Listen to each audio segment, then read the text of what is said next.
Hi guys! Welcome to my vlog. Vlog pala. Hindi. Um, Salamat po sa privilege na makapag-share po sa inyo ng salita ng Diyos. Bago po tayo pumunta sa mensahe, ako po yung nagpapasalamat sa Panginoon dahil sa kabila ng mga nangyayari ay meron pa rin siyang way para tayong mga anak niya ay makapagpuri, sharing pa rin or magkaroon pa rin ng fellowship sa kabila nitong mga nangyayari ito sa atin dahil dito sa pandemic na ito. But I believe sa kabila ng mga nangyayari ito ay meron pa rin mabuting ginagawa ang Diyos. Hindi man natin nakikita, pero yun ang katotohanan. May ginagawa pa rin mabuti ang Diyos. All things work together for good. Naniniwala ako dyan. Kaya huwag tayong sumuko. Salamat uh, sa internet, sa apps na ginagamit natin, sa mga cellphone. Inihanda na ng Diyos yan para magamit natin sa ganitong mga pangyayari. Praise God. Purihin ang ating Panginoon. Okay. Bago tayo pumunta sa salita ng Diyos, tayo po muna yung manalangin. Aming Ama, salamat po sa iyo pong binigay na privilege, O God, na makapagbahagi ng iyong mensahe, O God. Ikaw po ang magsalita sa akin. Give me knowledge and wisdom, Father God. And ikaw po, Panginoon, ang marinig namin, ang tinig namin. Ang tinig mo, Panginoon, ang marinig namin, O God. Salamat po, Panginoon. Buksan mo po ang puso at isipan ng bawat nakikinig, O God. At ikaw po, Panginoon, ang patuloy na kumilos sa buhay ng bawat isa, O God. Salamat po, Ama, sa pangalan ni Jesus. Amen. Amen. Okay. Thank you po. At ibinigay niyo po sa akin ang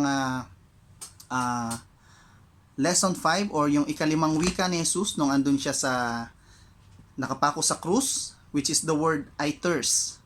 Okay. Kung titingnan po natin yung sitwasyon that time ng ating Panginoong Jesus, nalalapit na ang kamatayan ng ating Panginoong Jesus nung siya'y nakapako sa krus. Dito sa ikalimang wika niya.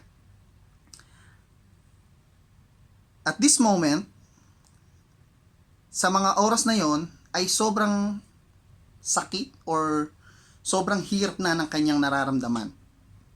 Maaaring ang sakit na ng kanyang katawan, nakapako siya, yung mga sugat niya, maaaring dahil sa pagkakapako sa kanya, yung sakit ng kanyang braso, sobrang ngawit na siya, or sa ilang oras na niyang pagkakapako sa krus, or maaaring nanginginig na rin yung kanyang mga kalamnan, or kanyang buong katawan. At this time, tuyo na rin, maaari ang kanyang lalamunan. Kaya siya sobrang uhaw na. Pero ganun pa man sa mga nangyayari sa kanya na yon. Sabi niya, and yet he does not want to die without a final word. Okay? Without a final word. And then ito na nga po yon. He asked for something to drink. Para man lang mabasa yung kanyang labi, kanyang dila, ang kanyang lalamunan for this final effort. Okay? And here in John 19:28, sabi rito, after this, in John 19, okay? John 19 verse 28 to 29.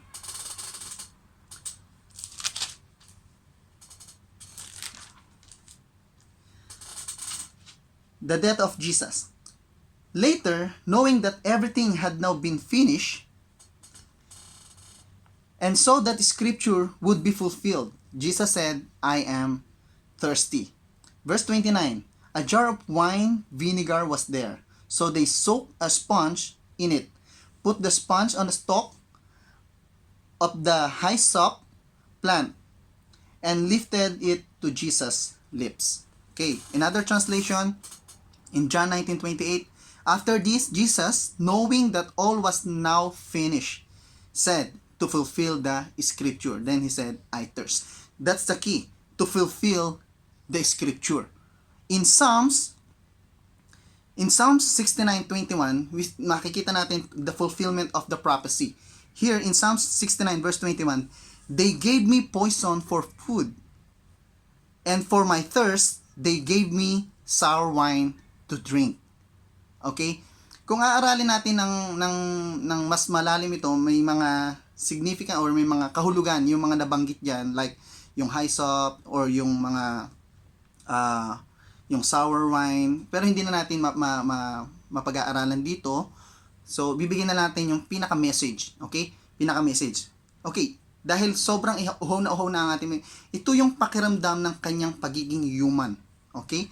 Human, it is a human thirst, okay? To thirst. Siya ay 100% man, siya ay 100% God, okay? Posible ba sa Diyos ang maging tao? Yes, nothing is impossible to God. Posible ba sa tao ang maging Diyos? Hindi ako naniniwala diyan. Pero it is possible to God to become man. At yun ang nangyari sa ating Panginoong Hesus. 100% God, 100% man. At dahil 100% man siya, nakaramdam din siya ng uhaw. At kahit tayo, kapag sobrang pagod na tayo, nahihirapan tayo, ang hinahanap natin, gusto nating uminom. Nauuhaw tayo, like ng ating Panginoong Hesus. Sa kanyang pagkatao, 100% man, nauuhaw din siya. Okay, kung isipin natin, He is the one who created the sea.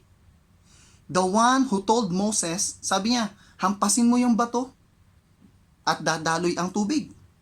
The one who says, if anyone thirsts, come to me. Sabi ng Panginoong Hesus. And yet, sabi niya, He cries, I thirst. Nauuhaw ako, sabi ng Panginoong Hesus.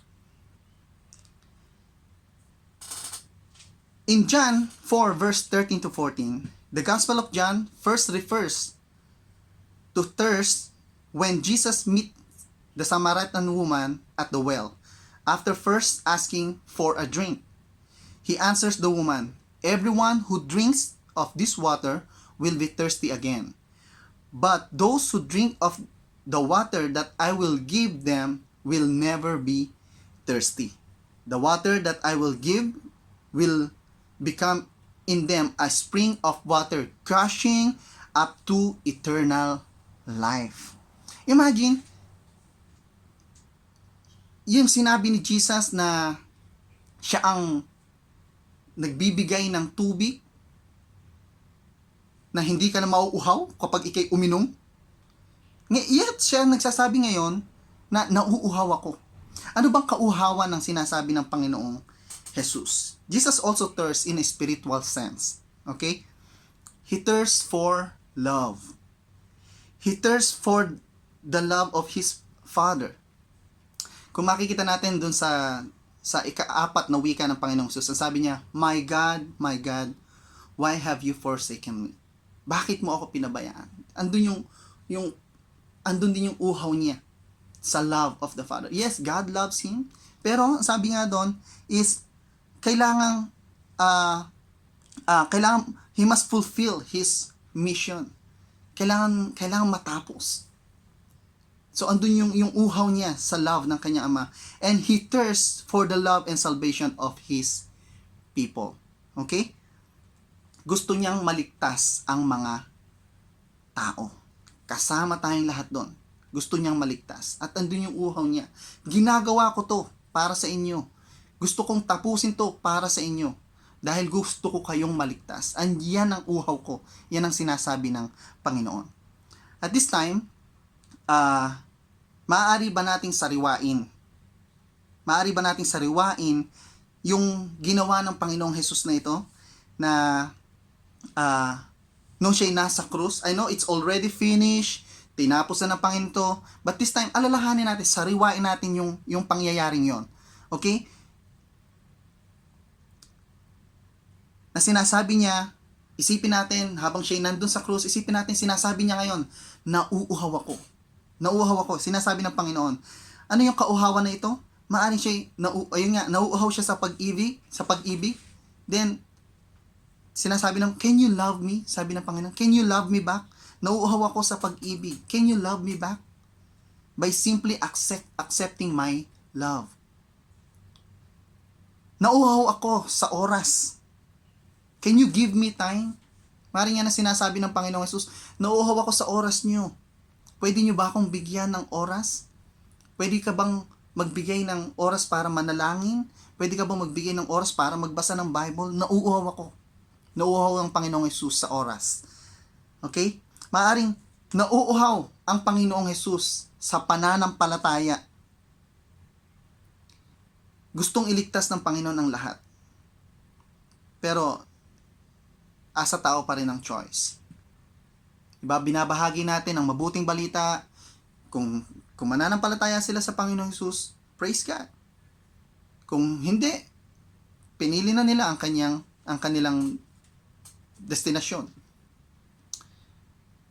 Pero yun yung uhaw ng Panginoong Hesus, ang pananampalataya ng mga tao.